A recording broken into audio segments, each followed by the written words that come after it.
We want to actually go out and see the farms locally and know the people who are harvesting the stuff. Because a lot of the stuff is just our day-to-day working and our operation. It's not, I don't do something because it's environmentally sound. We do it because it means a lot to us and it's important to the business and the success of the business, and it's because that's our ethos, you know. A lot of the customers that we have come to us because, you know, what we're doing, okay, yes, we're shipping it right down into England, but, you know, our operation up here is very localised. It's, you know, we are sourcing from very nearby, and our customers like that, and they like the fact that we know where it's coming from. So if we're then looking at trying to be slightly more conscious of what we're doing, I think a lot of them probably appreciate that. Most people who work at the brewery work locally, well, most of them were born locally, therefore protection of this ground and the resource that we have and you know, is in everybody's heads. It's just an underpinning thing that we all think is the right thing to do. And it's also about having a conversation with your consumers about, you know, it's not about saying, about doing sort of the blanket model of saying we source locally from these sources and then just not really saying anything about it. It's about having that conversation and saying, okay, well, this is the season and we're not able to get this stuff, and being open and honest and saying, you guys can't get this either, and what, you know, this is the deal in the Northeast, and this is the reality, and okay, so what do we do about that? Do we have root cellars and hold over vegetables like they did 150 years ago? You know, probably we start to do that. Yeah, right? we look at that, and that's the conversation that we have with our consumers, and it's that ongoing dialogue that we want to promote. Yes, because actually the way we're doing things now, by having lorries going all the way to Stockport with our beer, we can only get better, if you know what I mean. Our carbon footprint can only improve, so... you know, from my point of view, you know, from trying to get engaged with customers, and I can tell them that this is what I'm doing and this is what we're starting. I can get a page onto the website where people can come and have a look and see, you know, see what the story is and see how it's all progressing.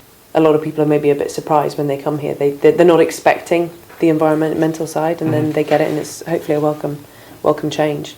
And it's not the standard hotel practice of don't you know, about kind of washing towels and all that kind of rubbish. You know, it goes a lot further than that because it needs to. You know, and I think a lot of guests maybe think, oh, they want you to reuse your towels just for money aspects rather than all the other kind of things that go with it. But there's loads of things that we're kind of constantly changing, and we've just recently, you know, spent a ridiculous amount of money on some new tables, but that means that we haven't got to use linen. So that's going to dramatically change the use of water and products and things that we've got there. So that'll be interesting to monitor that kind of differentiation. We're trying to look at all the reuse and recycle opportunities. At the moment, we take malted barley, we add hot water to that. A byproduct of that is the spent malt, which if you were making tea would be like your tea leaves. That goes into trailers and is then taken by local farmers to feed cattle.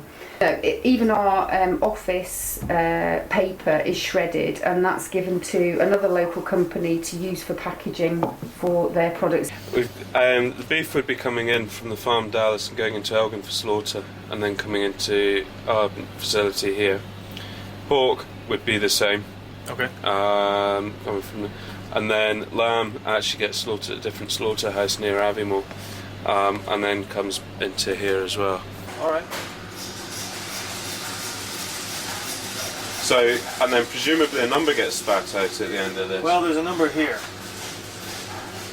which is what, 14 tons of CO2 per week. Yeah. That sounds rubbish.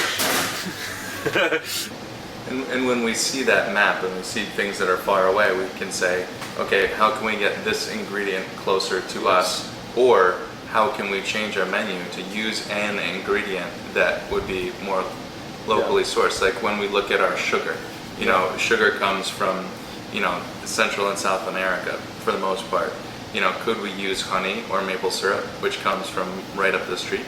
And what we're trying, and this idea came from our initial meeting, was actually finding that food circle within the national park. Okay. So that we are growing the barley within the national park, and at the moment it's very early days, but we're speaking to 2 farmers they wouldn't be able to produce enough barley for us to only buy our barley from within the national park, but we want to get it that barley is then being fertilised by the byproducts of the beer that's then produced, so that we get the full circle. How good is that?